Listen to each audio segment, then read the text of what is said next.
Welcome to the One Gang Worldwide podcast, your ultimate ride into the world of motorcycles. Visit cyclesworldwide.com where we offer a completely free marketplace for everything motorcycles.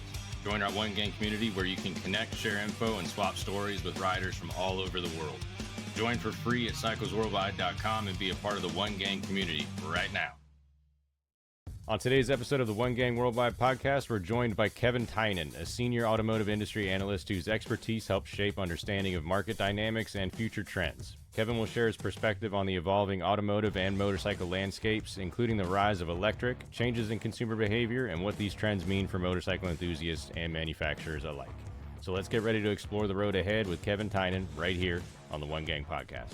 It's difficult, I think, to be a pure play, increasingly difficult to be only doing motorcycles in this future, especially if you're going to be focused in North America. One Gang Worldwide podcast, brought to you by Keyboard Motorcycle Shipping. Since 1978, Keyboard Motorcycle Shipping has been the trusted name in transporting motorcycles safely across the country. With custom designed pallets and air ride trailers, your bike is secure and protected every step of the way. By choosing Keyboard Motorcycle Shipping, you're supporting a dedicated small business that prioritizes quality and customer satisfaction. Ship with a peace of mind, knowing your motorcycle is in expert hands. Visit keyboardmotorcycleshipping.com for more information. Now, let's dive into today's episode. All right. Welcome to the One Gang Worldwide podcast. We got a great guest here with us today. He's a friend of ours and senior automotive analyst at Bloomberg Intelligence. His name is Kevin Tynan, and we're gonna try to get him on every quarter because this is a totally different show than what you guys are going to be used to. So I think you're gonna have a lot of great information and a lot of data and analyzing as far as the automotive industry. So we're gonna have a lot of fun and you're gonna learn a lot of stuff. Welcome to the show, Kev. Being here, Kevin. Thanks for having me. Thank you. All right, Kevin. So tell us a little bit about yourself, how you grew up, where you grew up, and how you got into the automotive world. Yeah, so I was born in Queens, grew up on Long Island. Went to college on a basketball scholarship up in New Hampshire. After I graduated, kind of bounced around a little bit. Decided I need to get my butt back in school. Went to get my MBA in finance from St. John's. And then after that, I started on Wall Street covering the automotive industry. Actually, my first coverage was basic materials. I was covering paper companies and metals, but every morning I would be the first one in the office. And it was, back in the day, we had the little mail cubicles when you'd walk in the little mail room, and I'd go into the mail room every morning and I'd take the auto guy's mail out and I'd read all the annual reports for press releases and things like that. And he would come in every morning and come to my office first, be like, got my mail? That's funny. So this was the late 90s. And that was the first tech bubble, right? Where you had all these companies, when you think about them from like an investment and Wall Street perspective, that just put .com at the end of their name. And then they were worth, 10 times as much. Right. So he wanted to go cover the tech companies and basically went to the director of research and said, well, Kevin's got all my mail anyway. Why don't you just give him the automotive coverage? Sure. So that the real turning point for me in terms of that was in the beginning of 2005. So I've been covering the space for like about 5.5, 6 years. 2005, I remember General Motors came out with a really bad first quarter 05 report. And I said, this is just not sustainable. I downgraded everything to what we would call a sell rating in terms of picking stocks. So at the time, it would be Chrysler, Ford, and General Motors, and said, these companies, it's unsustainable. These companies are essentially bankrupt. And this was 2005. I got death threats and people called me crazy and whatever. Sure enough, by 2009, these companies were bankrupt. And then Bloomberg started its own sort of in-house research division, recruited me to come and start up the automotive coverage there. So it's always, I was the kid with 1,000 Hot Wheels cars and doodles on my notebook of cars and motorcycles when I should have been paying attention in class. So it's just, and even through the period where the industry was going bankrupt, I had a lot of offers like come cover this space. Oh, you can cover real estate or, these other things. And I was like, nope, this is all I care about. It's stuff with wheels. It's amazing. That's Two cool. or four. And they're like, you're crazy. This is a dead industry. And I stuck with it all the way. And we've had a little bit of a renaissance now with, electric vehicles, which is a whole nother ocean. We'll get into that later. But that one's starting to close now too. But yeah, it's all I've ever wanted to do. I knew that once I got my degree and I wanted to be on Wall Street, I have that kind of sort of analytical numbers mind, and I just wanted to cover all. That's awesome, man. Hey, Kev, take us through this. I know that your forte is more in the automotive, but I know you've also covered a lot in the motorcycle industry, the motorsports industry. What are some of the most significant changes you've seen in the motorcycle industry? Like, let's just say over the past 5 years. Yeah, look, I love motorcycles as much as I love cars. I ride. I don't own anything currently. Once I had kids, the other thing too is, right, I said I went to college in New Hampshire, bought a motorcycle there. My parents didn't know I bought it, brought it home, bought more motorcycles throughout the years. And you lived in Texas, lived in Florida. The riding was great. Moved back to New York and Long Island specifically and was like, this is terrible. Mhm. And me and my buddy would try and blast out to Montauk in the summer weekends whenever we could just to get some riding done. But the riding here was way different and it just wasn't conducive to starting a family and being on a bike. And that's actually structurally the thing that from a financial perspective, from an analyst perspective, that concerns me about the motorcycle industry, not so much globally, but certainly here in the US is that, and I cover Harley Davidson specifically, is look, those are beautiful bikes, but they're heavyweight bikes, right? So sure. we don't look at motorcycling in this country as it's looked at in other countries. It's more almost transportation. You go over to Europe or you spend some time in London and it's like, that's how people get That's around. right. You have ridiculously high gasoline prices, petrol prices. You have congestion, you have narrow roads. Like that's actually how you commute, right? And it makes sense. Here, we don't really do that. Our riding is leisure here. And it's getting expensive. It's dangerous. And we don't use it for commuting. So I think structurally, my feeling is that where does this next generation of rider come from? And I'll show you. I'll give you some data on that Awesome. in a couple minutes. But that's really what Harley specifically or the hobby has to do is attract the younger riders, and it's just not really happening at the same degree that it used to, and that's troubling. Yep. Yeah, they're making less models, higher prices, and obviously we're going to get into that part of it a little bit later in the podcast about both the automotive and power sports of Yeah. how they're restructuring what they're selling. So what would you say as far as like the changes? I know you were saying Harley Davidson. Do you see maybe like the Japanese bikes, even now the Chinese manufacturers are putting? Everybody's trying to come into the States one way or another. And what are you seeing from, companies outside of the US, like Harley, outside of Harley and Indian or Polaris? Yeah. And again, and again, you have, the other thing is this, and let me say this about Harley. When I think about the motorcycle industry globally, Harley Davidson is, I think I can say this without accurately, which is they're really the only pure play motorcycle company, right?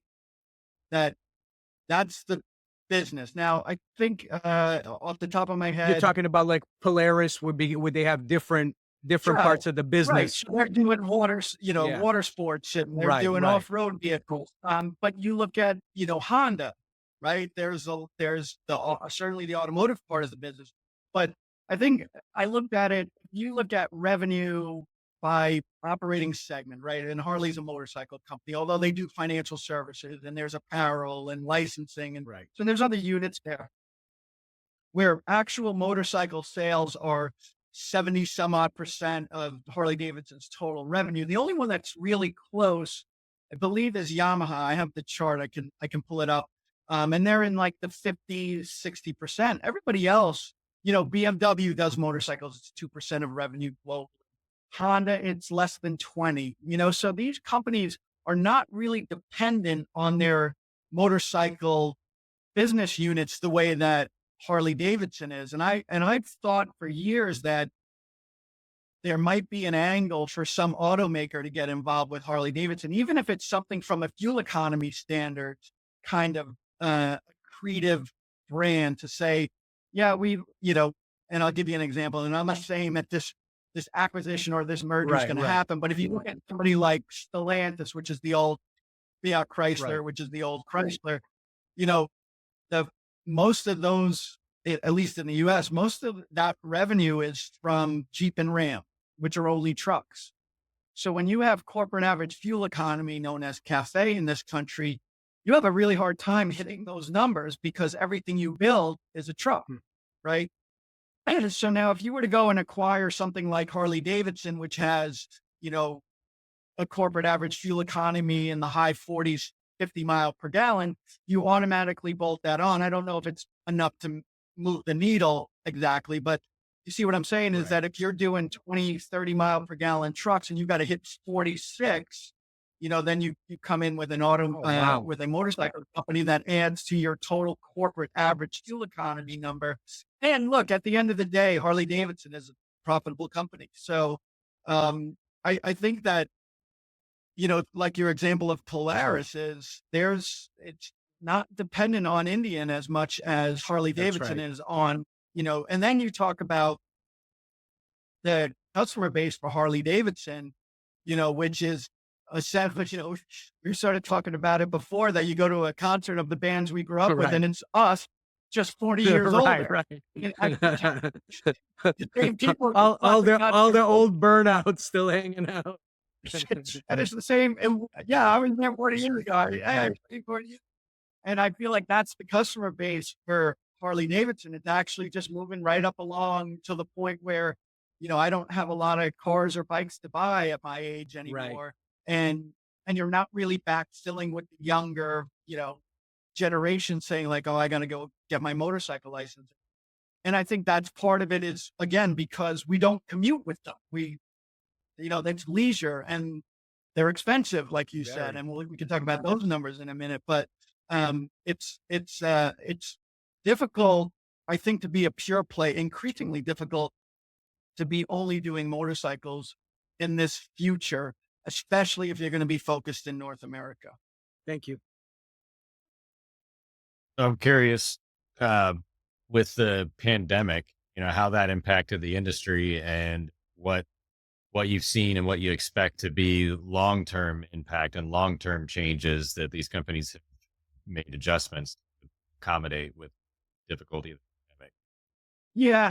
And I, the pandemic there was a lot of places in the auto space. I can give you an example in, something like retail auto parts. But I think what happened was, hey, look, this was where I had to do my work for the pandemic.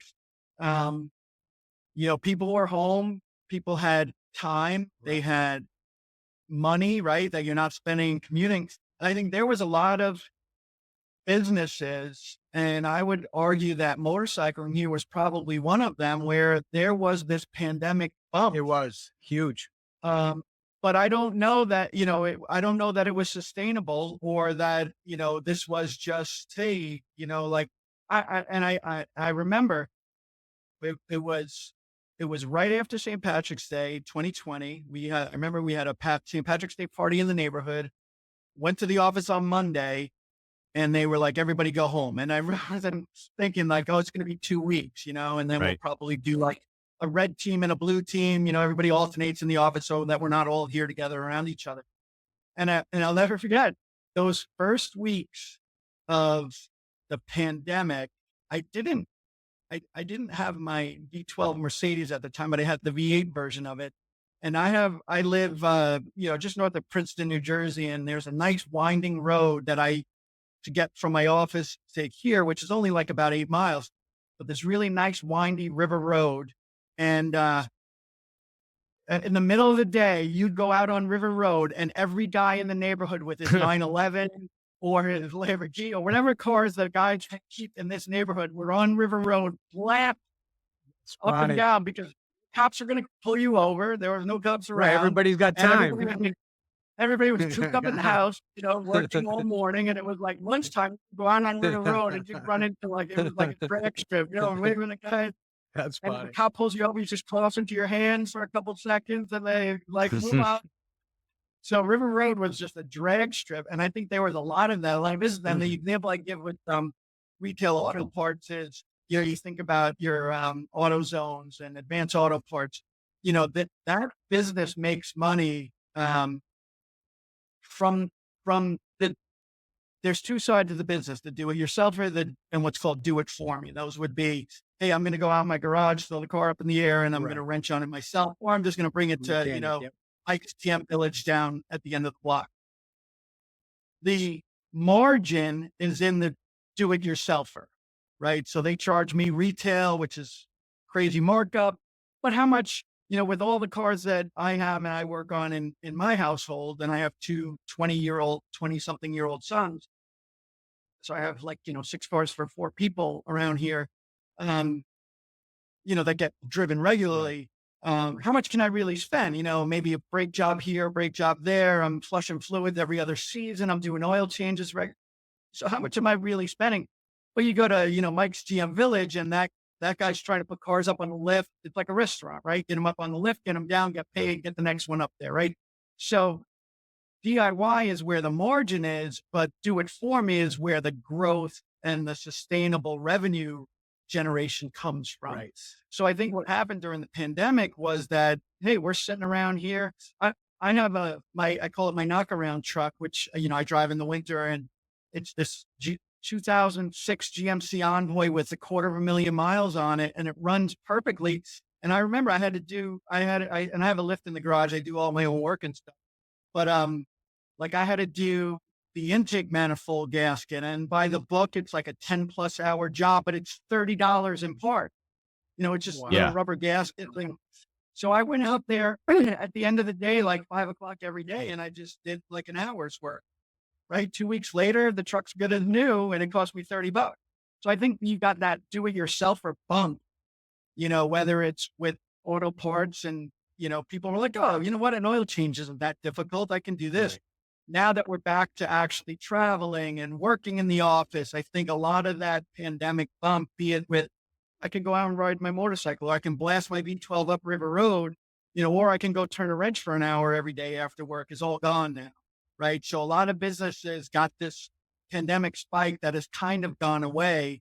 And I think, motorcycling as a hobby is probably, I would include it in that as well. Yeah, we were thankfully during that, living in Florida, our governor shut us down for about 2 weeks and then we reopened again. So luckily when most businesses weren't closed, we did see a spike in service and bikes coming in, to get oil changes, new tires, all that stuff, because people were like you were saying, people now have, when you're not at work, man, you don't realize how much free time you miss out on. So it was great to see people actually enjoying their lives. Maybe there was a blessing and a curse with the election infection, but it is what it is, right?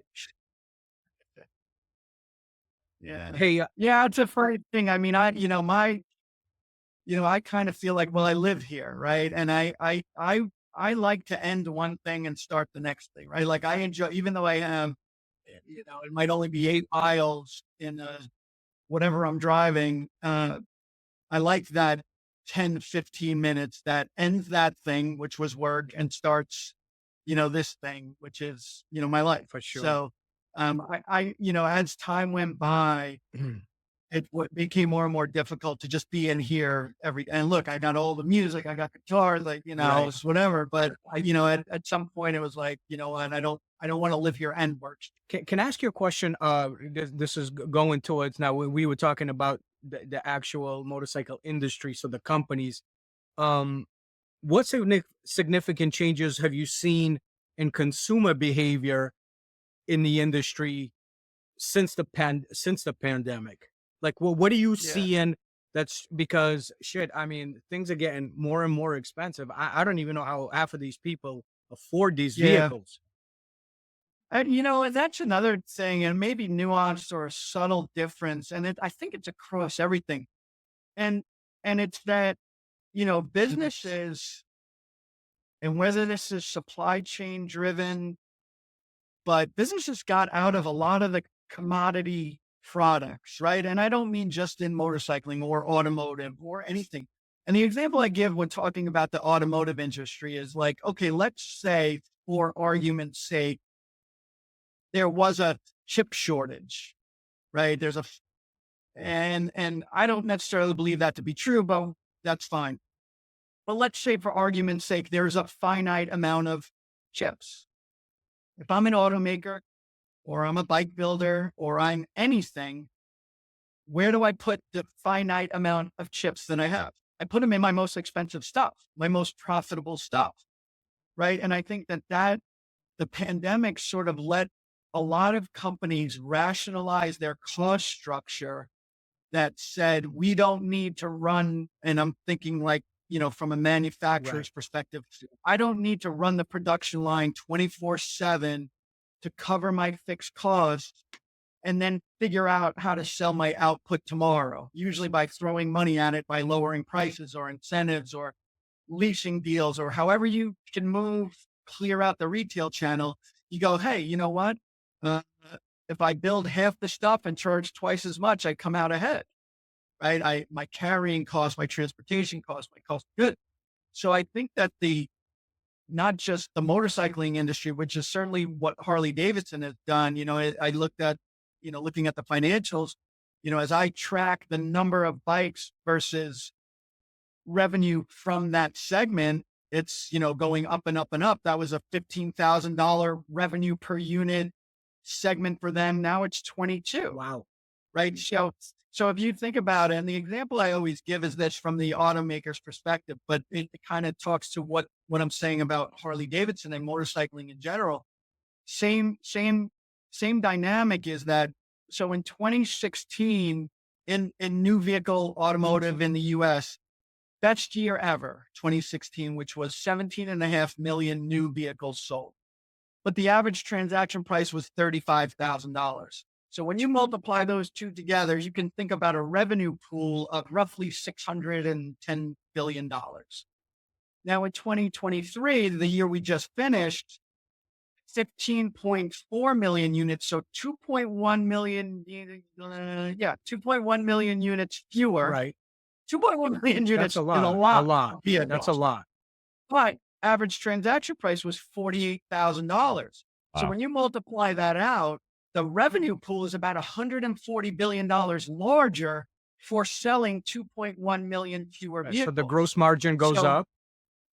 Right. Gross margin goes up. All your margins go up because of your carrying costs, So basically what the old world was, at least in automotive, and it was the same thing with motorcycling, you'd have 4-to-1 inventory to sales, which is 40 Ford Explorers or Sportsters on the lot to sell 10 of them. Right. And the amazing thing is, and I'll show you this in a chart, is that at least in automotive, monthly, you would have approximately 1 to 1.5 million units worth of sales. Pre-pandemic, during the pandemic, post-pandemic. So that demand line doesn't really change, but your inventory number comes all the way down and now it's nice and tight, right? At the beginning, it was 4 times.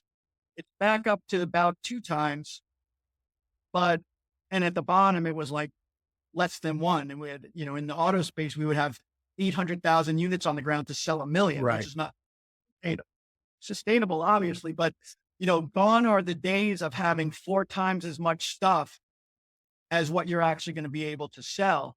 And the world sort of right-sized itself and brought those two numbers together. And again, in motorcycling. And so same thing when I'm looking at Harley Davidson, income statement and financials, you're saying like, yeah, they're selling considerably fewer vehicles, but they're doing it at much higher prices. Now the problem becomes, Serge, is that, okay, where do we go? That's right. Right. To your point, okay, do we keep selling fewer and fewer and fewer? But how high can that price go in motorcycling, even in automotive, right? Like I just said, this is going to be a $50,000 average transaction price for a new car or truck in this country, right? So at some point, we're going to run out of room to say we can charge more for those things. And I'm a little bit more concerned for those reasons I gave earlier about motorcycling versus automotive, right? Automotive is commuting. It's a million reasons why, we buy new cars and trucks every day. Motorcycling, if we're not using them to commute and it's leisure, concerns me about, constantly charging more and more and it being okay doing fewer and fewer units. I feel like at some point, or at some point sooner than it will in automotive, Hey, something's got to give in motorcycling. educate us a little bit. Even though I know this is more of a motorcycle-based show, it's okay because gearheads are gearheads. And educate us a little bit about what Ford, Chevy, and what their focus is as far as building and how. Because I know we talked briefly about you saying like they're only concentrated on trucks, SUVs, and not, you don't see passenger vehicles anymore. You don't see four-door sedans. Take us and what's going on right now and what you're seeing and where it's going. Yeah. So the interesting thing is, if I'm thinking about, and I'll show you this in a chart, what I call mix in this country from 2013, and the chart goes back much further, but this country, if you go back far enough, this country would be, say, 80% car, 20% truck. Right. And when I say truck, I'll include everything: pickups, SUVs, crossovers, which didn't exist all that long ago. Somewhere around the pre-bankruptcy period, so pre-2008, 2009. So let's say from 2005 on, our domestic automakers, Ford, GM, Chrysler, really started to push more towards trucks. And it got up into the low 54, 55% range. So it was 55% truck, 45% car. And the reason was because costs were so fixed. And to give you an example, back in the day, with the UAW, the union had what was called a jobs bank.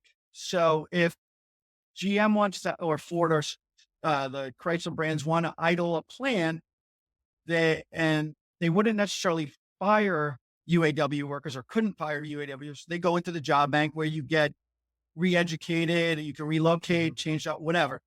But the workers in the jobs bank were getting 95% of their money anyway.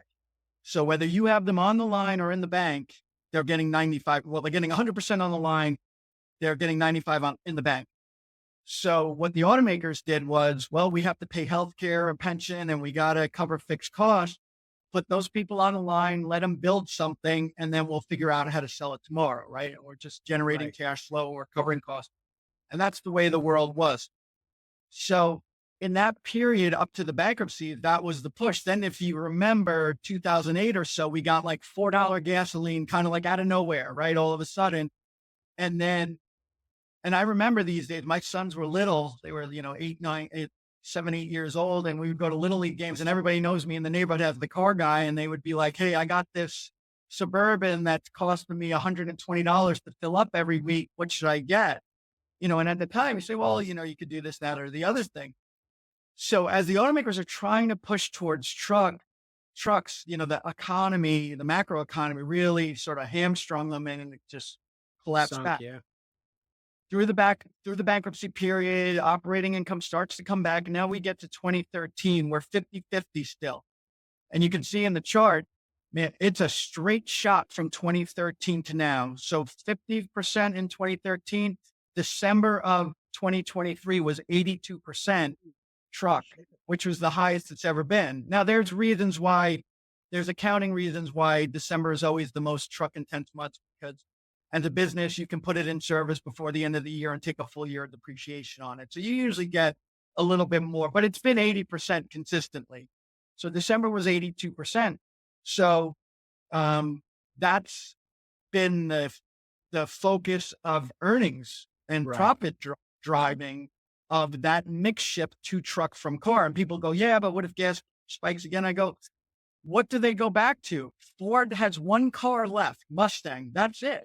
No Focus, That's no Fusion, no unbelievable. Fiesta, That's no right. Taurus, right? So that's it. So there's, GM, no Cruise, Malibu, and Corvette. Camaro just was Yeah, the last the one was last built one, in that's right. December. So there's nothing to go back to. It's like, this is the way forward. So What about Dodge? Are they still going to continue with Challengers No. and yeah. Founders. So the LX platform that was Charger, Challenger, and 300 was just discontinued. no right? way discontinued? Yeah. So I think there's actually 0 cars in it, unless, I mean, Hornet came out, but I think that's actually considered a Man, truck. I had the So first edition they- Challenger numbered Yeah. 2008 when it came out, and it was Yeah. like in the first 300, it had like 200 miles on Yeah. it. And I sold it when I was Yeah, I buying had the a- house. I should have kept on to it because now it'd be worth. Yeah. Yeah. I had a nice SRT Charger about it was- that. I think in 09. Yeah, I think it was 08, last 09. November. They did they had this big post where they were putting the last Challenger through. Yeah. The last calls. So you're saying the only Yeah. thing that's out is going to be for American cars is going to be Sure. the Corvette and the Mustang? Yeah. Cadillac has a couple Caddy, of, that's right, Caddy T- too. ETS. yeah, CT6, CT5. Yeah, but not everybody can afford a Cadillac, so it's like, Yeah, or but a there's Cor- certainly not a Corvette. lot, and so what I've been, in my 2024 outlook, which I published earlier in, in November, was that, okay, so now we've gone to 82% truck in this country. It's been great for earnings. I mean, I think in that time frame, GM has earned, $120 billion or something ridiculous. Ford is in the 70 billion. Stellantis is somewhere in that ballpark, 80, 87 billion. I can, we'll look at the chart, but, so now you're at this sort of end of the runway. So when I look at when we were talking about that revenue pool before, when I look at that revenue pool for Ford in the United States, it's 99% truck. So the issue is you can't improve your truck mix anymore. It's going to be difficult to charge more for the same trucks. And I think what the world was waiting for, at least the markets and maybe the media and possibly the government, was electrification, right? Okay, so that can be our next leg higher, is that we'll make everything electric. Right. We can charge a little bit more for it. And that's how we're going to go forward from here. The problem is that even at higher price points, the electric versions are not as profitable to the automaker.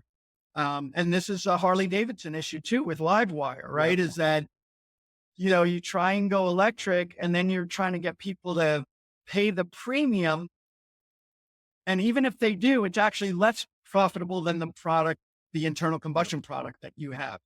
So, what happens in that case is, and people don't really understand this, is that, look, I'm of the perspective that the consumer, God love them, doesn't matter, right? The consumer can only buy what the dealer sells them. This dealer only sells what the manufacturer builds. Manufacturer only builds what makes them money. So if you have a situation where it's like, oh, everybody wants electrics. It's like, I don't care. I lose money every one that I sell. Or, as a manufacturer, everyone I build, I'm losing money on these things. You can't have them. Yep. I don't care if the government's putting charge points on every corner. I don't care if the government's giving federal tax credits or rebates or whatever. Unless you make me whole as a manufacturer, I'm going to do the things that are good for my That's right. business. Right? And that's just everybody's business, your business. And I'm like, why would I make and sell unprofitable things? Right. So that's kind of this crossroads that the motorcycling space is in. Now, again, when you think about a Harley versus as a pure play versus the Hondas and the BMWs of the world, you go like, oh, okay, well, we'll just do fewer of this, more of that, right? Because we have options, Polaris is an That's right. example. So Harley as a pure play, Ford, GM, Stellantis is like, well, if we don't have trucks to do and electrification isn't working, what's the next profit avenue? Right. And that's a little bit of uncertainty right now. It could be, my feeling is it winds up being software driven, it's going to be safety tech, efficiency tech, connectivity tech, Yeah. but that's more of what I would call a profit bridge than really a profit foundation for the future. Subscription models, things like that, I don't think they can carry the day in the way that, the next, uh, drivetrain change could. But it's really a little bit of a mess. Like, I go and speak at a lot of events and dealers and manufacturers going like, how do we get here? Right. To be relying on electrification as the way forward. Like, Sucks. did anybody test out this idea? Kev, let me ask you this. So let me ask you this. So who's taking over the passenger vehicles? Who's going to be like, if all the American manufacturers are concentrated on trucks, right? And so who's taking over is it Kia and Yes, Hyundai so- and Right. Yeah. So Hyundai, Kia, Genesis is the big winner lately.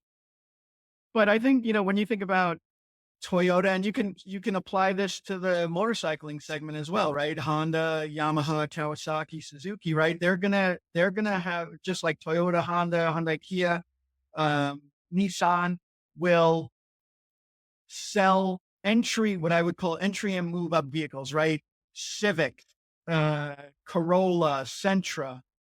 But the difference is that those companies either can make money at those price points. They probably can't, but let's say they can, or they don't care about losing money because, to your point, the point your question is getting at is, as a competitor, what I'm saying, if I'm General Motors or Ford, and I'm going to be 99% truck, is like, I don't care about the $25,000 vehicle buyer. So Toyota, if you can make money on them, or you don't mind losing money on them, they're all yours, right? That's just not a good customer that we want. We want people spending 55 plus. And that's the risk you run, right? You enable or allow your customers to create a loyal consumer base that moves up through their portfolio, right? So you buy a Corolla, then a Camry, have a family, buy a minivan, a Sienna, then you start making some money, you buy a Lexus, and you're up to yeah. portfolio. And I think though that the domestic manufacturers are looking at it like, look, you would have to buy 7 vehicles before you got to the price point where we want you to live.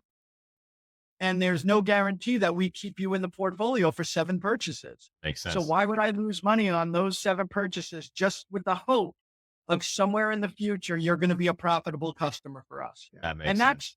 that's, and that's, it's what I tell people is like, these are strategic decisions by automakers, right? Automakers aren't walking away from move up and entry buyers because they're not smart enough to know that they exist, or what. They just can't make money at those price points, right? And so that's what they've chosen to do, right? And it's the same thing with electric vehicles now, or electric bikes, right? It's not that Toyota doesn't know how to make an electric vehicle, or Stellantis doesn't know how to make an electric vehicle. They can't make it profitably, so they're not doing it. Right.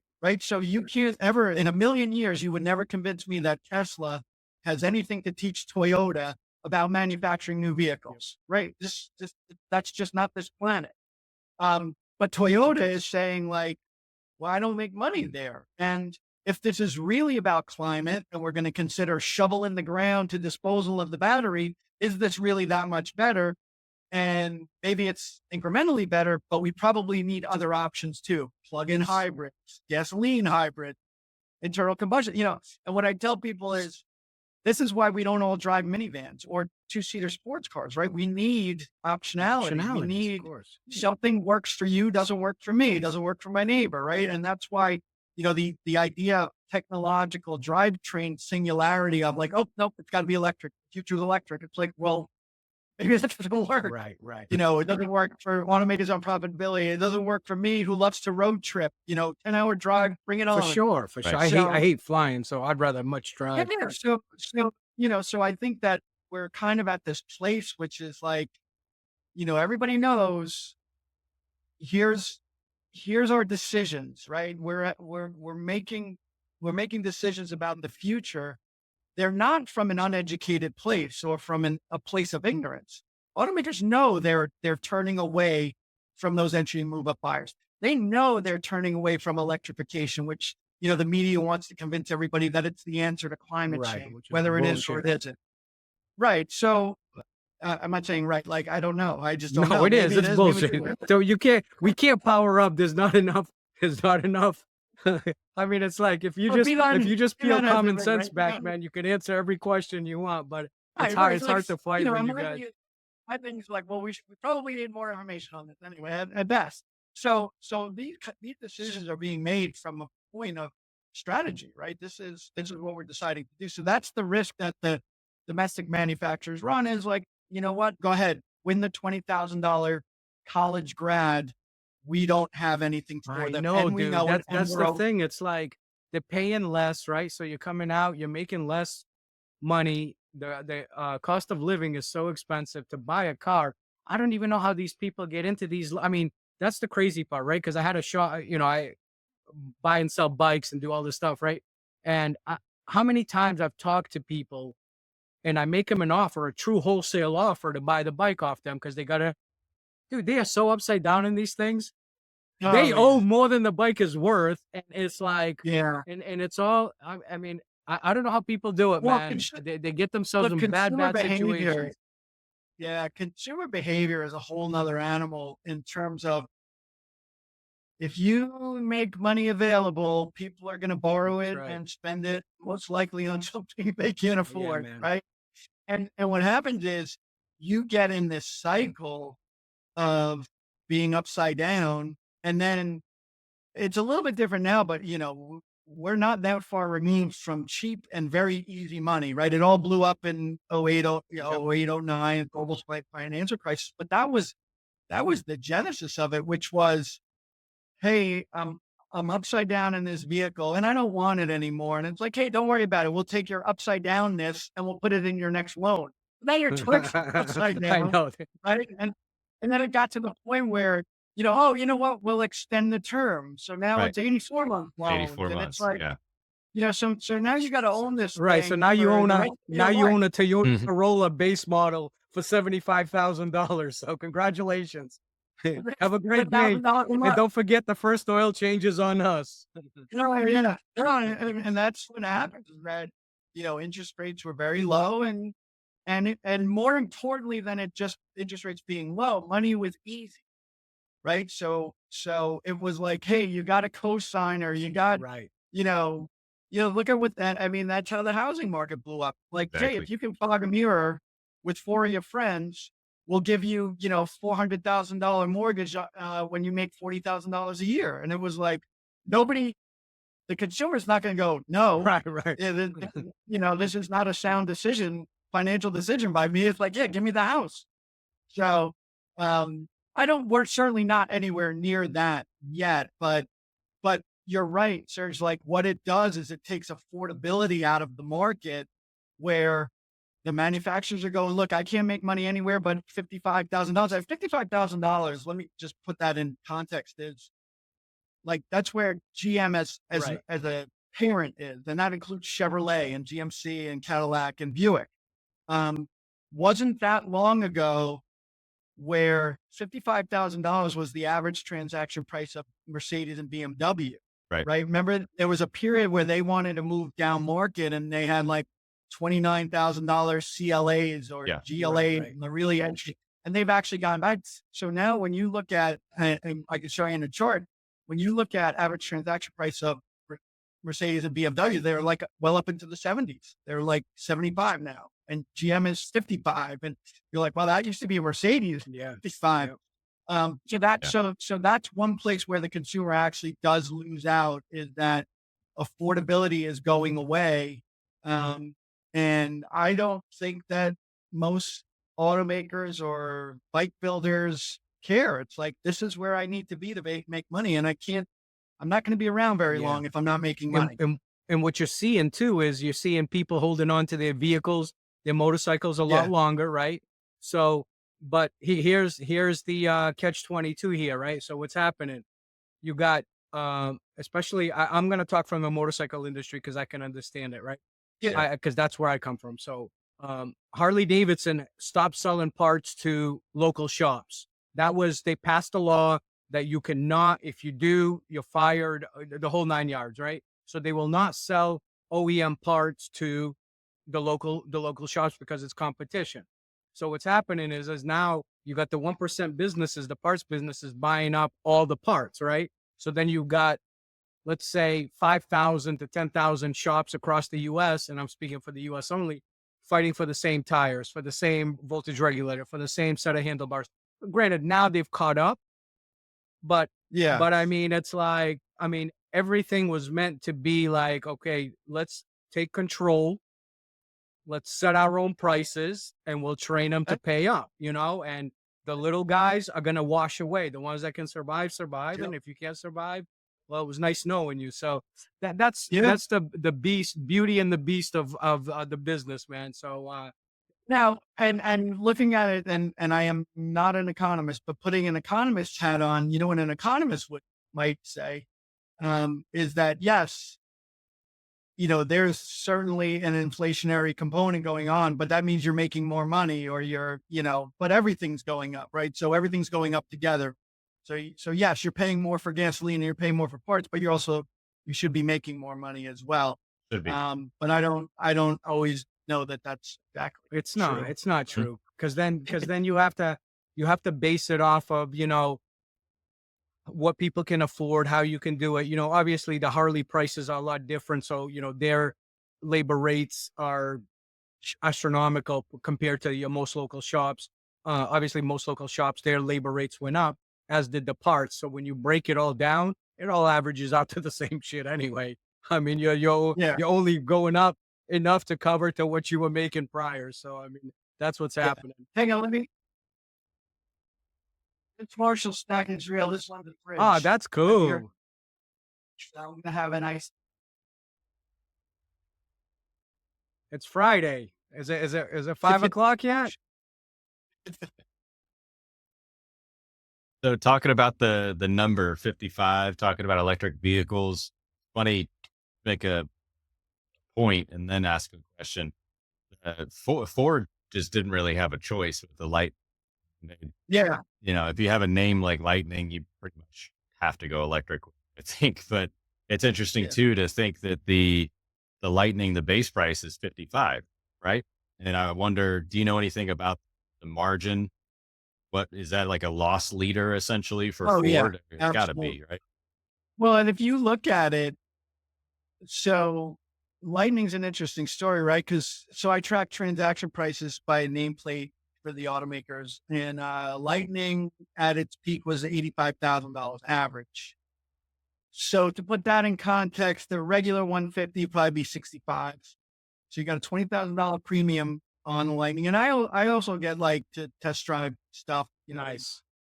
and they send it to me for a week or whatever. And I had Lightning for a week, and amazing truck, huge, heavy, not a whole lot of places to charge. It took forever to charge. Sure. I remember they wanted it back on a Friday. So we have at our offices, we have 40 charge points, right? And they give us the app, and we can just charge for free. You just drive up and you charge. So there's a lot of people who don't even have chargers in their house. They just charge at the office. So I knew I had to give it back on Friday. So I purposely figured, let me drive this like I would drive a gasoline car, which means not plug it in every day, right? I don't put gas in I don't run down, 2 gallons of gas and I put gas in, and then I go, look. So I said, let me just drive it like that. So I got to Thursday, and I remember we went so across from where I live in New Jersey, there's a nice little town across the New Jersey-Pennsylvania border called New Hope. And in the summer, it's a really nice little town. You go and you walk around on the river.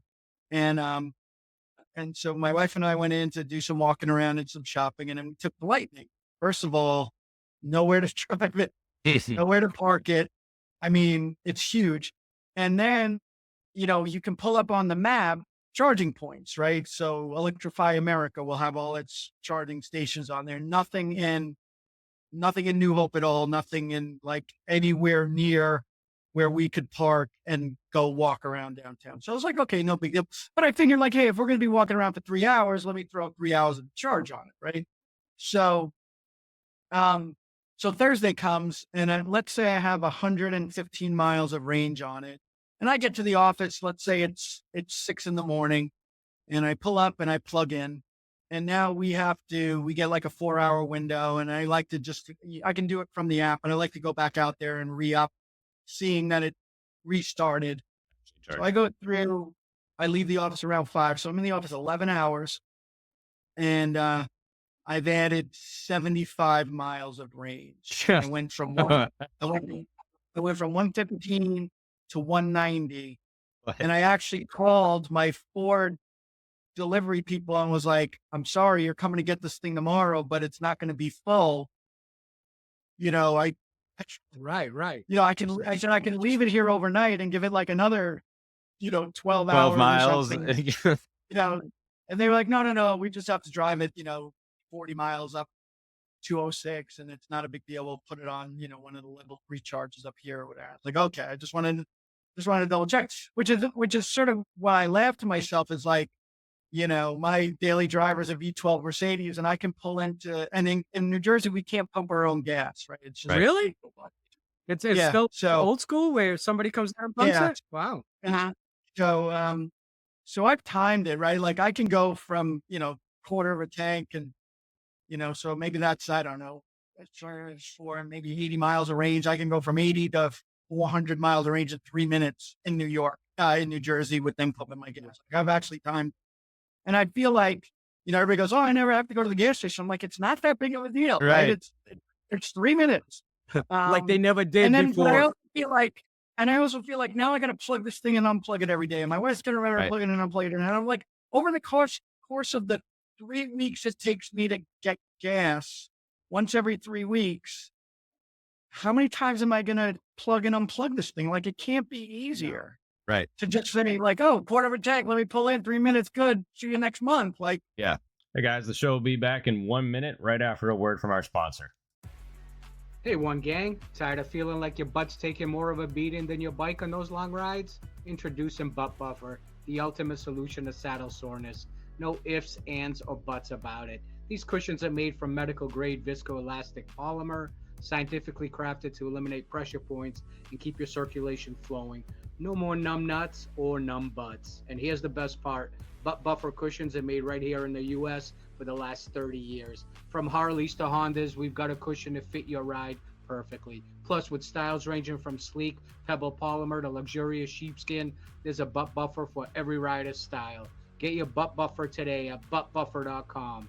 That's buttbuffer.com. Your butt will thank you, and you'll ride longer and happier. We've got your butt covered. So anyway, so Lightning was 85,000 when it first came out. I think I saw for December, it might be below 75, right? So $10,000 off the transaction price in a year, roughly.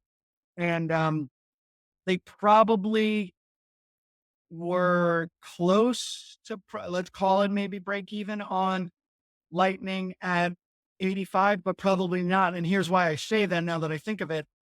Ford forecasted. So what Ford did also was they took their business units, and instead of reporting regionally, like, oh, here's our North America results, here's our South America results, whatever. They're not really in Europe anymore. So they kind of had retreated just to North America.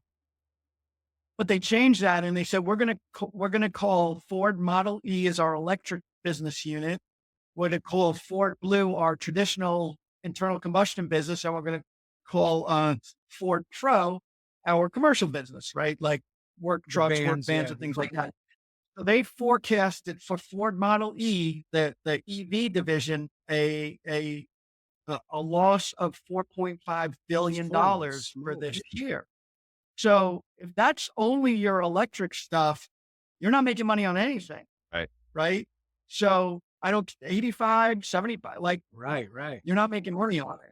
At least not, in the first year of the launch. So, good vehicle, but if you can't make money on it below $100,000, that's going to be a tough sell. You're just not going to sell that many things at $100,000 or 85 or 70, right? Or 50. right? Relative to 35, right? So, that's where this industry is right now, and why I call it sort of the crossroads year, where 23 was the watershed, is that, okay, volume and price margin have recoupled. So 2024 is like, hey, we can do more units, but it's going to cost us some of that price and margin that we won. And this is motorcycling, this is restaurant, this is Everything, yeah. everybody. This is all businesses. Now, this year going forward, right now, you have to make a decision. How much do we try and push volume, and what's the cost of that to our revenue and margin? So, because really through the pandemic and in the late stages of the pandemic, you had a dynamic in motorcycling and auto manufacturing that was, hey, we're going to rebuild volume off the 2020 low. Prices are going up because we're still improving mix, and margins are getting wider. Like, this is the best of everything. Right. Yeah. Now we're at the point where, like, okay, now that's we're back to a normal. You want volume, you got to pay for it with price. And that's where it becomes decision time for all these manufacturers in 2024. Harley Davidson, for example, will be like, okay, do we want to ship more units, but we're going to probably have to come off of that $22,000 average revenue per unit price, or give back some margin. And the risk you run is you're wrong, that you can't drive volume. And maybe for some of those structural reasons we talked about earlier, that's why motorcycling to me is a little more scary than auto manufacturing and wholesaling, because you can always throw money at the consumer and they'll buy a car, right? You can lower the price enough that somebody's going to buy it, right? And but I'm concerned that motorcycling doesn't have that demand base anymore, because there's just structural problems with the hobbies. Right. That's thinking about that, hours of charging and getting an additional 75 miles of range. It also makes me think about consumer confidence. People who are Yeah. truck drivers and they're getting into an electric vehicle like a Lightning, driving, all of us have gotten a little bit low on our fuel gauge. And if our truck says 55 miles left, who in the world actually trusts that? So then, like, I Yeah. don't trust 55 miles left. So then you go from that into an Mhm. electric vehicle and see 75 miles. It's like, can I really depend on that to get home? Yeah. But to Well, get and then, to, oh, sorry, I and was going there's to a, ask you the electric side, to bring that around with the rise of electric vehicles. Do you see an impact kind of crosses over, bleeds over into the motorcycle industry, besides the pressure maybe Harley feels to get the live wire out? Are there any other right. little intricacies that people may not think of? Yeah. I think that what it's such a conundrum for Harley Davidson, because I think the hope is that by going electric, you can attract a younger, or create or develop a younger customer base, which on the one hand is exactly what Harley Davidson needs. On the other hand, it's 180 degrees Yeah, from the brand image and the brand history. right. So it's sort of like, this is what we kind of need to do to ensure our future, but it's so opposed to what we've always been and what we've always represented. It's almost like it becomes a different company at that point. Yeah, Um, so Harley, and then now Livewire was spun out as a business, which Harley owns 74% of Livewire, which is almost like a Polaris kind of Right. balance bikes, kids balance bikes, and smaller electric stuff. Um, and there'll be some technology sharing. So they're coming out with their second bike, which is, I think I wanted to say 15,000 average transaction price, which seems reasonable, if Affordable, not a right, little right. high. Yeah, like it's affordable relative to where the world is going. Yeah, man. Um, Considering their but CVO, their CVO models are starting at 50. So, I mean, that's a motorcycle. yeah, So, yeah, yeah. So I think that the opportunity might actually be for Livewire, as a standalone company, to actually create, I mean, when I think about it in its sort of happiest terms would be like you get little kids into the hobby on their balance bikes and then you kind of move them up through the portfolio and then they're buying electric Right. motorcycles, lightweight or Right. scooter or whatever. And you kind of develop them that way. But again, that almost means that Harley doesn't exist in the form that we've always known it for the Yeah. 100+ years, right? It would be a completely different thing. But on the other hand, like I feel like that's kind of what has to happen. And I'll show you, and I'll give you this chart too. Is that this number really jumped out at me. So I was doing some stuff. Let me just pull it up here. Where just looking at some data on some reports I was creating about Harley Davidson, and there was one that was, and I'm talking about this like it from a And we'll pull these charts up for the yeah. viewers I mean, who are I'm, watching through YouTube. So we'll pull all this stuff up for and, them to see. and I'm talking about this from a ridership demographic perspective. The chart is actually motorcycle death by age group. And I'm not talking about it in terms of deaths, and how many they are, Are you talking about accidents? Accidents? No, actual death. Actual death. But I'm not talking about death. I'm just talking about the demographic. So each age group is a percentage that will equal 100. So if I go back and I'm looking at the data, right, in 1975, 80% of the motorcycle deaths in the US were below 29 years old. 80%. Above 50, riders above 50 was 3%, right? This is 1975. If you fast forward and this chart goes to 2021, 26% of the riders of motorcycle deaths, and again, this is not about deaths, were below under 29 years old. So from 80% in 75 Wow. to 26% in 2021.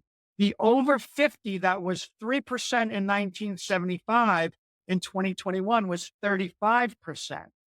So that just tells me that the under 29 age group is probably not riding, right? Right. It's not like they're more durable. Right. They're just not riding. Or- Yeah. That makes a lot They're of just not sense. riding. That makes And then if you look at it, right, the 75% that was 3% has sort of aged out. So those 29 and younger that were the bigger pool, 89, and let's not even call them death. Let's talk about it as just the share of demographic of riders. right. 80% were under 29. That same group is now aged, right? Like this is what we're talking about. It's the same concert goer from 40 years ago Right. is now in the 50 and over group. Yeah. So when you think about it in those terms, demographically, you're not really attracting the younger group the way that it was 50 years ago. And to me, structurally, that's the problem. So there's no guarantee, that electric is the answer, that attracts the younger rider, right? Like, so if you're thinking about, well, shit, the younger generation is distracted, right? Obviously there's an issue, I would think, with the younger generation with riding a traditional, clutching with your hand, Right. shifting with your foot kind of motorcycle. Right. Never mind, there's no manual transmissions in cars anymore, right? Right. So And those with electric bikes, I don't know if you've driven one, man. They launch. I mean, those things launch. I mean, it's completely different. You don't have that set between changing gears with the RPMs. I mean, you pull that throttle back and you're basically getting shot out of a cannon, So if you don't know how to control that stuff, that could be real dangerous too. So, staying on the electrical part, what do you see in as far as like, this is just kind of a follow up to Ben's on the electric part. Are you seeing, because I know the biggest thing is always battery life, right? How many miles can you get? I mean, and obviously the more and longer the battery holds, the more expensive the vehicle or the motorcycle is. yeah. Well, what are you seeing with this stuff now? Yeah, so I thought I saw that, the LiveWire commuter bike coming out, or that has already started shipping, was 113 miles, and again, right? So that's going to depend how you ride. It's going to depend how much you weigh. Right. Um, so maybe where electric really makes sense in motorcycling and in automobiles is as commuter vehicles, right? So, like just using my case, for example, my office is 8.1 miles from here. So I know every day that I would be doing 16.2 Right, miles. right. At minimum, maybe I stop at the store and I go 20. Like, okay, so my 113 miles of range would be fine for doing that. The problem comes is that if you're a rider who's not really using it as a commuter and you're looking at it as leisure, right? Now Right. you've got to go somewhere less than 113 miles and find a charging point and hang out there for whatever that takes to charge. I don't know, it could be 20 minutes, could be less, could be more, whatever, 2 hours, whatever. But you're required to go from point to point to point, which I'm certain in a lot of, and I just recently drove cross country with my son straight through no hotel rooms, did a little cannonball, Hmm. and Nice. that'd be tough in electric. I think Yeah, man. we Yeah. did this. We did this at the end of August. We did it 48 hours straight through. We'd probably still be driving if we had to charge the car every, Right. 300 miles. So as a leisure hobbyist, electric bikes, I think, are a difficult sell because, yeah, okay, so you put a bigger battery in it, but there's only so much you can do with size and weight of a battery in a motorcycle before it doesn't make sense, Sure. right? You have a little bit more space with it. You make a skateboard for a car and put the body on it, and Right. 100 kilowatt hour battery or whatever you have. That's more difficult for the motorcycle. So if you're going to go road trip, take a nice ride in the mountains, where you're worried about where you're going to charge it, just hope you can start heading downhill and Yeah, coast, I man, guess. no doubt, no doubt. Hey, Kev, let me ask you this: uh, you kind of watch the market and all the trends of the automotive industry. Let me ask you a question: what brands do you see are succeeding, and what brands are struggling, and why? Yeah. And this is, so I'm always careful with succeeding, dominating, winning, right? Because too many people look at a volume number and assume it's winning, Right. right? And I'm looking at, well, there's more to it than that. It's profitability, right? Right. So, and I just to kind of, I think about this in terms of sports, right? And I'm not I don't stay up late to watch sports or anything, but like, I always kind of laugh where you see these teams that are just chronically terrible.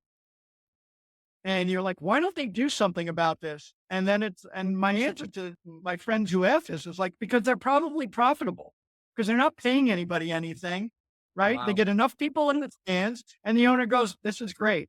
We need to have, we have a 20,000 seat arena. If we get 12,000 in here every night and we stink because we haven't paid any of our coaches or players, perfect. I'll do this my whole life. Right. Hmm. And so when I think about businesses, that's what you have to consider also is, let's say you're a EV maker or an EV bike maker and you're losing money on every one you sell. And every other competitor around you is going like, well, I'm not doing that. And you go like, hey, I got 80%, I got 100% of the market. And you're like, okay, Right. that's actually a bad thing. Right. So to answer in that context, look, our domestic manufacturers are doing very well in terms of profitability because of that mix shift. Like I said, Ford's got 4.5 billion that they got to make up with their internal combustion business because the EV stuff isn't good. Stellantis and those brands are starting to get a little heavy with inventory, but they really haven't invested that much. At least here in Europe, they have a little bit more in terms of EV. So it's almost like the companies who haven't run out there ahead of everybody to jump in the EV pool, Toyota, Stellantis, like those are actually the brands that are doing the best Wow. in terms of profitability. Right. Volume wise, Hyundai Kia has just been on a tear. and Genesis been on a tear the past couple years. They've been really able to satisfy both ends of the market, like we were just talking about, right? They may not be profitable at the really low entry level stuff, but they've come out with some really good mid-size and 3-row SUVs that have done. My wife will only drive Hyundai. She's got the big 3-row Palisade calligraphy and was like, I wouldn't trade this for anything. And it's like, I buy used stuff because I can fix it myself, Right. but I'll always buy her new. And, more or less like, hey, whatever you want, you're the only one that I'm buying new for. And she's like, nope, let's go back to the Hyundai dealer every Wow. 5 to 7 years Wow. and will not See, drive anything else. I'm like, do you want a Mercedes? You want a BMW, whatever, a Land Rover? Nope, I want this truck. And that's it, man. She's had a bunch of them, and knock on wood. I mean, that warranty is great. We've never used it. It's 10-year, Wow. 100,000-mile warranty. Never used it. Wow. It's so they're doing well. That's and a GM's story. exporting's been good too, right? Or has been weak. Yeah. Well, our domestic guys, GM included, aren't in a whole lot of other regions or countries anymore. And the problem is, Ford had a much bigger European presence, for example. Even the joint ventures in China are just like, you just don't make a lot of money there, right? They're a volume story. They're not a profit story. But, like if you look at Europe and motorcycling this is the example I was talking about with motorcycling. It's like, we want trucks. Ford's 99% trucks. If you're going to be a global automaker, you want to be sharing platforms and parts and everything so that you're leveraging your economies of scale. So you don't want to be making pickup trucks all day for here and then, Ford Escape Right. and Equus Ford for So Europe. yeah. So you want one thing or as many things or as few things that you can spread. And when you look at the structural dynamics of what it is to drive in Europe, it's very different, right? It's $10 gasoline. Right. It's, tiny parking spaces, very narrow roads. What Ford wants to build and what makes the most money for them to build doesn't translate to Europe. Got it. So now you're over in Europe with all your small coupes and sedans, getting your head kicked in by the competition and losing money while doing it. And you just say, I'm throwing in the towel, we're out of Europe. Gotcha. And that's essentially what's happened for all the domestic manufacturers. Now, Stellantis is a little different because that's the old Fiat Chrysler, which was the old Chrysler, which got, through the bankruptcy aligned with Fiat. And then Peugeot.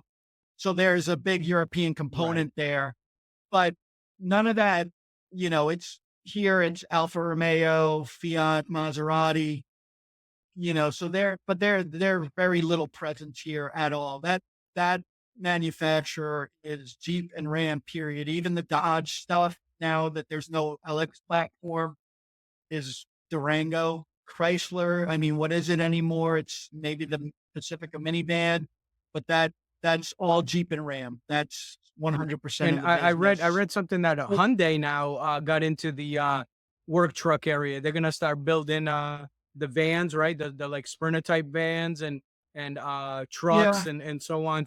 They want to compete in that. Yeah, that's an interesting space. And this goes back to Ben's earlier questions about Lightning, that when you look at the full-size pickup space, which is going to be Silverado Sierra from GM, it's going to be Ram 1500 plus, from Stellantis brand, and then you got, the M series from Ford. That segment can wind up being what we would call fleet, right? 20 to 30% fleet sales, which are, businesses. Right. And in a lot of cases, the pickups, the vans, Ford's commercial business, GM's commercial business, like those are people and companies that have built, their vehicle fleet around the capabilities of those vehicles. So 20 to 30%, like if you're thinking about F-series pickups that are, let's call it 800,000 units a year, and 30% of them are going to fleet buyers, who have built their business around the capability of that truck. Right. It's 240,000 units a year that, those people aren't changing. Right. They're not going to go try something else, right? They're not going to go like, and some will say, oh, like Hyundai Kia are doing something in the van space. Let me try that. Right. It's not that simple, right? Certainly. And if you look at the full size pickup segment in the US with those nameplates, right? F-Series, Silverado, Sierra, and Ram, Lightning, which is unchallenged in terms of being the only full size Electric truck. electric pickup. I don't count Rivian because it's not actually full size. Lightning is 0.75% of that segment, not even 1%. Jeez. So it tells you that there's not only a very loyal customer base, but there's a legitimate reason why there's a floor on, how much the buyers will jump from brand to brand. It's just I read something that Rivian loses $30,000 per truck. Yeah. Is that true? Yeah. So I think in the third quarter, they haven't reported their fourth quarter numbers yet. The calculation is something like $25,000, but that's at the gross margin line. And the reason for that is this, and this is also a Lucid issue, and it's technically a Tesla issue too, is that those brands don't have a franchise dealer base, right? So what happens is if you build a truck or a car, you pay your cost of goods, right, to manufacture it. So it's on your income statement as cost of goods. Right. Now, if I'm General Motors or any automaker with a franchise dealer base, I book the revenue when I sell it to the dealer, to my franchise dealer. It could sit on the dealer's lot for 9 months. They could sit on there till they crush it. It doesn't matter. I booked the revenue. So I have an offset to my cost of goods. I don't have a franchise dealer base and I build a vehicle, I've paid my cost of goods, but I don't book any revenue, never mind collect it. I don't book it until the consumer buys it. And you have quarters where, Lucid is worse than Rivian in this way, is that they might produce 4,000 units in a quarter, but only deliver 1,500. So when you multiply your cost of goods by how many 4,000, but book revenue by 1,500, like Lucid comes out like $200,000 upside down at the gross margin line. Wow. Same thing with Rivian, right? So they're not booking that revenue right away. So they're 25,000 unprofitable at the gross margin line. Now you throw in your, all your operating expenses, SG&A, all those other things, and it's just like through the roof.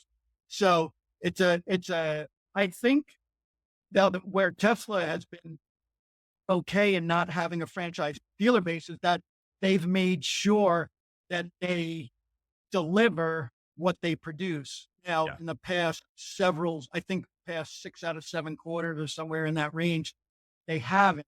And that's where the inventory starts to build. And that inventory is on your balance sheet. It's not on the dealer's balance sheet. And now it's a little bit of working capital shift, right, from one quarter to the next. But that is where you've seen, and I'm sure you've all heard about Tesla price cuts. That's why, is because we have to make sure that we can sell enough stuff to meet our output. And they just reported fourth quarter the other day. But to give you an example, the third quarter report, they outsold. So they delivered 4,600 units more than they produced, but they cut production by 50,000.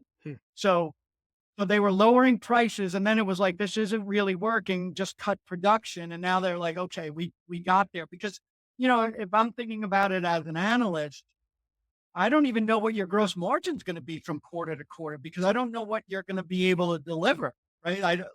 You can produce 4,000 units, but if you can't deliver them, you have a wildly negative gross margin. And how do I invest in you if, one quarter you're going to sell everything you build, the next you're going to sell half of it, the next you're going to sell a few more, like you're all over the place, and you almost become uninvestable in that way.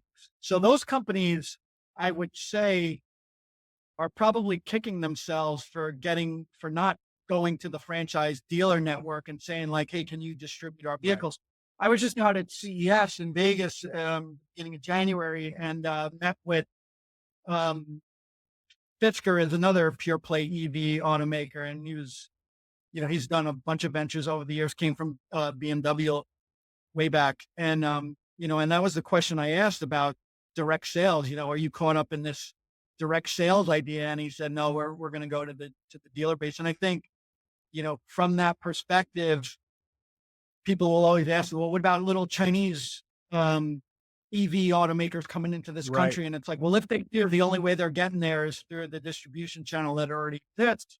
And I've actually talked to a lot of dealers that aren't super interested in raising their hand for a Chinese EV automaker franchise. So we'll see. Hey, do you remember Hyundai started like that back in the day? When did Hyundai, they came out with these little ship boxes that were cheap and you can drive them around and So I mean, and look at them, they built an empire. So, but what was interesting about the Hyundai Kia story was that if you remember, and I'm one of my buddies in high school had one. It was, we would pick it up and move it to different parts of the parking lot, and but then they went and they were like, well, we have to prove our quality. And then they went to the 10-year, 100,000-mile warranty thing, which was like, look, we know the reputation we have, but you're protected. Right. And it worked spectacularly. Absolutely. So Kevin, what are the most significant factors impacting the growth of the motorcycle industry? Yeah, I think it's that demographics, and I don't know structurally that we ever really get to that motorcycle commuting community that other countries, have obviously had for many, many years.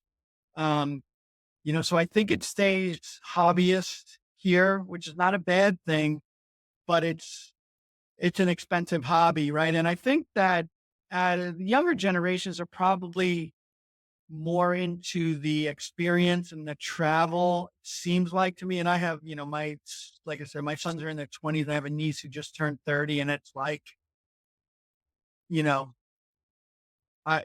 let's go to Europe and and I'm like, with what? You don't have it. You don't have any money. Like, but they'd rather do that. So, and I don't know if there's a shift in our culture, our consumerism culture over the years, where it was not so much, when I grew up in the 80s and through the 90s, it was about, stuff, cars and right. whatever. Get your hands dirty. And the nice house and the nice cars and the, fancy dinners and, parties with your friends. And like, now it's just like, let's go travel, see the world. And I get that, it's an awesome world. Go and explore. But just don't seem to be as interested in, and look, and I get it, we're distracted while we drive, vehicles are bigger and heavier. I'm not sure that there's the attention span to learn how to ride a motorcycle in the first place anymore, or work a stick shift vehicle, or fix something ourselves, so I don't know that motorcycling can just change its stripes and attract it for as great as it is. And, that sense of freedom seems to be different, right? Seems to be more exploring than, outside of the country. So people listening, stop buying cars, start buying motorcycles. Or like, go explore our own country. That's right. Too, That's right. There's I think, look, so much beauty here. Yeah. And here's the thing, right? And I travel a lot, and both domestically and internationally. And maybe this is a me thing, but I find that the more I do, the more I want authenticity. Yeah. Right. So, to like the example, like, I'm not going to go to China to go to McDonald's. Right. And now I find that I seek that out even in our own cities and in our own country, is to, like I'm, you know, I'm Irish, so we went to Ireland this past summer for the first time and met some family that's still there, and it was like, this is incredible, Yeah. But it's just funny. Like I'll tell you a funny story. So my wife, I was asked to speak at an event in Nashville last year for the Ohio auto dealers have their annual convention. They're going to do it in Nashville, and I'm not a big Nashville fan. I'm a big music fan, but like I consider Nashville like sort of the Vegas East. That nothing's really real. It's just So, but my wife likes it a lot. So we had gone there sort of for the first time the previous October. So this would have been my second or third time. So, but the first time we go there, we have we go on Broadway, and my wife's like, oh, they got the bicycle where everybody's like pedaling while they're drinking and singing songs. And I'm like, I said, babe, like I've had sushi in Tokyo. You know what I mean? Like I've had tequila in Mexico City. Like I'm not getting on that bike. But then we found like an area of Nashville called Printer's Alley, which was this great restaurant called Skulls. And then we went right next door to the Bourbon Street Bar and Grill where Al Green was playing. Nice. And it was like, yeah, like this is the place. This is the good. Looking for it. Right. So like, I think that people want authenticity, and there's probably like, for me, like jump on a bike and go would be awesome. Yeah. Would love to do. Like I was saying earlier, probably before we were on air, when I moved back to Long Island, which was from Texas, which the riding in Texas was great. Moved back to Long Island and the riding was horrible. Right. And I had a buddy who had also had a sport bike, and we would like on weekends in the summer be like, let's go to Montauk and have lunch. Like just to ride. We'd blast out east at like ridiculous speeds to go have lunch just out of the area where we grew up and that we knew, to go, we'd have raw oysters on the water, for just for a couple of hours, just to hang out, to get, the authentic feel of, being on a bike and exploring our own little island.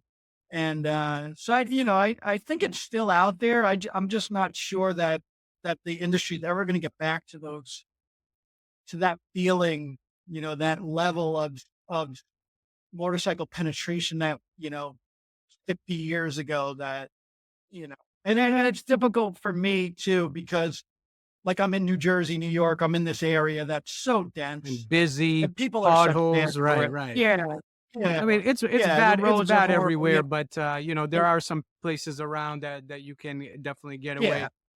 I just want to kind of make one quick point. We had on our podcast Kirk Willard. He's the president of the Motorcycle Riders Foundation, which is basically at this point almost a global foundation that fights in DC for the rights of motorcyclists, right? And this guy was incredible, right? And this is a huge thing now with the turbo, the combustion engines. They're fighting, because now what they're basically trying to do is completely within a certain time frame or a year go after people's bikes. You can't register them, you can't do this. And I mean, like, say for example, like I'll use him as an example. He's got like a 1946 knucklehead, all these vintage classic beauty. Who's to say that because of the year you're gonna take that bike away from them? He can't register, he can't ride it.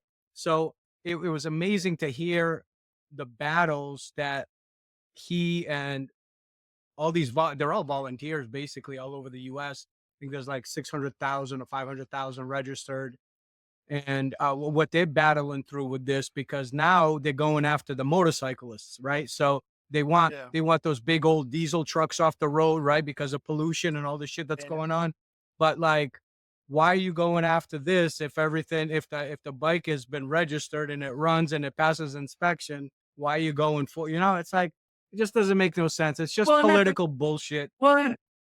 And that's the thing, is like, really, that's the problem. Right. Like That's the problem. You take it out.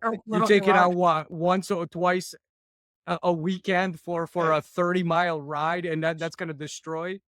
Well, they're all flying on private jets, telling people not to, exactly, not to do this and not to do that. It's like, Right. That's what I always say. It's like, oh, I'm going to be the CEO of a car company, and then I'm going to take 250 flights a year on my private jet.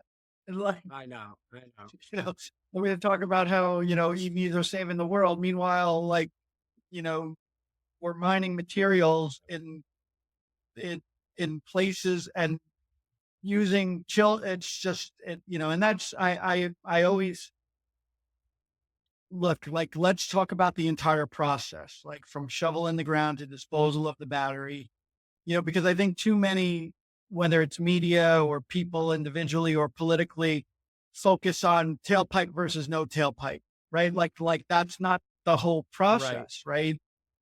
There's, there's 6 times the raw materials in an EV battery compared to a combustion engine. All of those mines and all of that processing is controlled by China, right? So, okay, explain to me how 6 times the material mining and moving 6 times the materials is somehow I better. know. And maybe it is, It's but not. and it's It's probably not. going to be a very, very long runway for that to be better than it. And that's not to say we can't create efficiencies in internal combustion or in other or hydrogen or whatever, like and I think that's been Toyota's angle has been like, hey, if this is really about the climate, which I would argue it's not, this is about capitalism. Absolutely. But if it were really about the climate, there's the need for all kinds of different technologies. Some are ready now, some will be ready later. And we need to be moving towards all of these things rather than just say, here's the year. Everything ends on this year. So you better. Right. And that this one technological singularity just replaces this other technological singularity and all problems are solved. It's just simply not that easy. For sure. And I don't, look, I just want people to think and tell the truth and, like I luck think with that. we get, I know, right? We get to the point where it's like, my science says this, your science says that, and I'll never believe your science, and you'll never believe my science. Right. And it's like, look, I work with data and numbers all day long. I can make a spreadsheet dance with the best of them and have it say whatever I want it to say, right? And then talk about 10, 20, 30 years in the future of, oh, this is what's going to happen because I put this number in this cell and multiplied it by that percentage.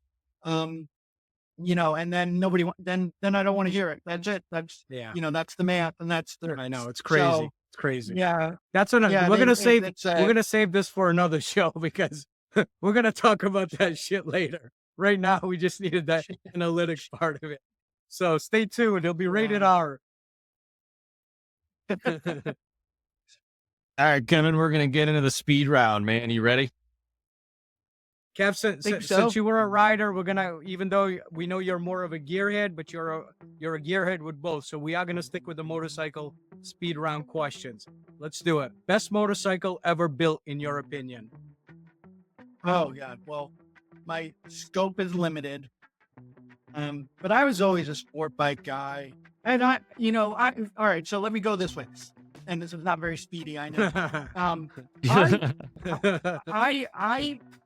I think it would be something. I'm going to give you a time frame, but I thought when I first started riding in the 80s, there was a time where larger displacement bikes got really light.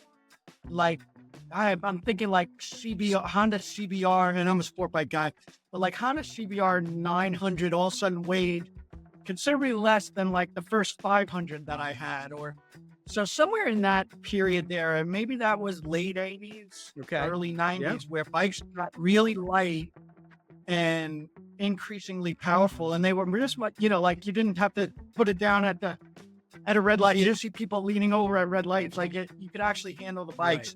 Right. So I'm going to say something from that era. And okay, so I'll say I was always a big like GSXR. All right, GSXR. That's good. And I liked when Suzuki did that stuff. Okay. Next question. Best place you ever rode and why? on a bike? I'm gonna go with my blasts out to Montauk with my buddy. Although same buddy, he had a Honda, what was it, a Hurricane? Yeah. Yeah. The Hurricane, yep. He lived in L.A. He had two Hurricane 600s, the full fairing white with the red Those are stripes. nice.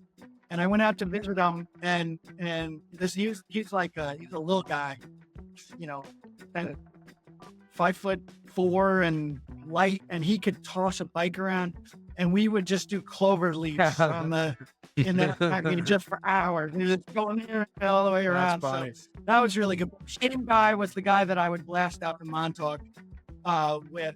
He would have his bike. I think he had a Hurricane at the time, and I had my ZX7R. All right. My Ninja, and we would just go out and get some raw oysters and blast back. We do like a I don't know 2-hour ride in 43 minutes. Yeah, that's insane. All right, next one. Fuel injected, carbureted, or electric? I'm fuel injected, and I get carburation, but it just was before my time. You know, like I'm cassette, not 8-track, just because that's when I grew up. Gotcha. So I'm actually pretty good. I'm actually pretty good with electrical, so I'm okay with fuel injected and wiring and things like that. Not an electric guy. I don't, it's fine. I've driven plenty, and it's fine. I like the entire experience of the smell and the sound and the For sure. vibration. Yeah, absolutely, yeah. Favorite road to ride? Curvy, straightaway, trails and dirt, or scenic? Curvy, for sure. Okay. Who was your hero growing up? My dad. Okay, good one. Favorite motorcycle movie of all time? Ooh, that's a good one. Horror movies, I got hundreds of them. Boy, it's a tough one too. All right, how about just favorite movie of all time? Well, Jaws. Jaws. Jaws no is my shit. favorite movie of all time. That's funny. I never I heard love anybody it. say Jaws is their favorite. That's funny. All right. Well, my sister's like 362 days older than me. That movie came out in 75, so I was 7, and my parents took us to the movie. You know, I'm 7 years old, and I live on an island, right? So I'm like, they make us work short, and I was like, could you imagine bringing a 7-year-old to that movie? That's was crazy. terrifying. For sure. All right. Favorite book you would absolutely great recommend movie. to everyone? Okay. Favorite book you...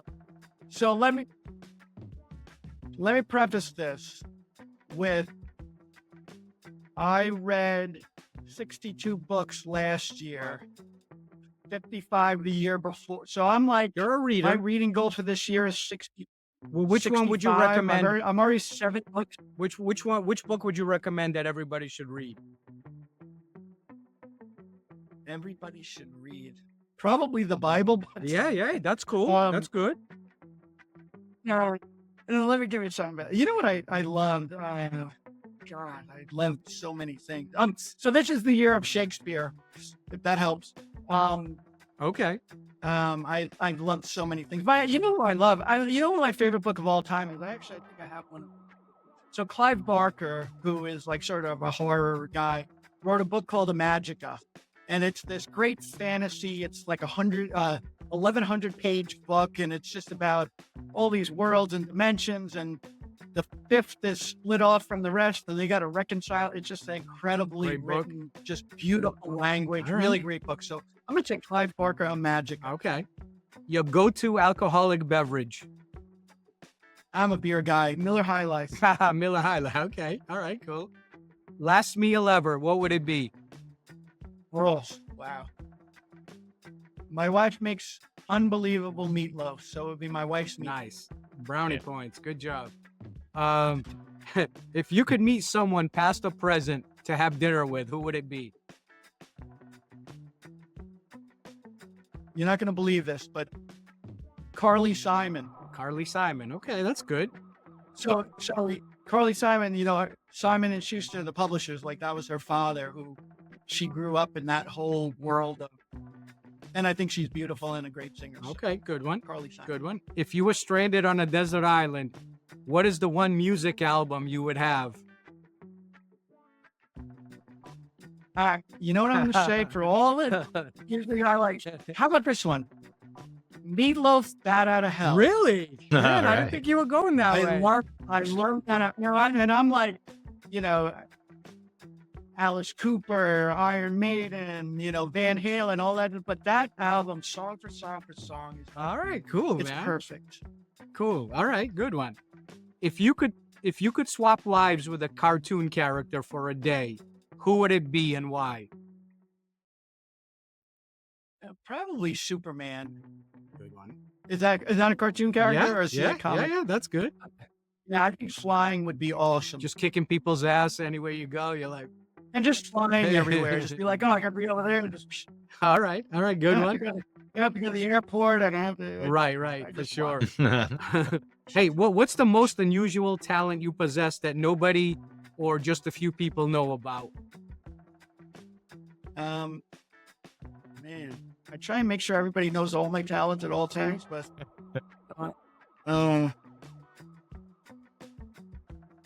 I probably nobody knows that I'm actually artistic. Like I've done all these paintings, but I don't.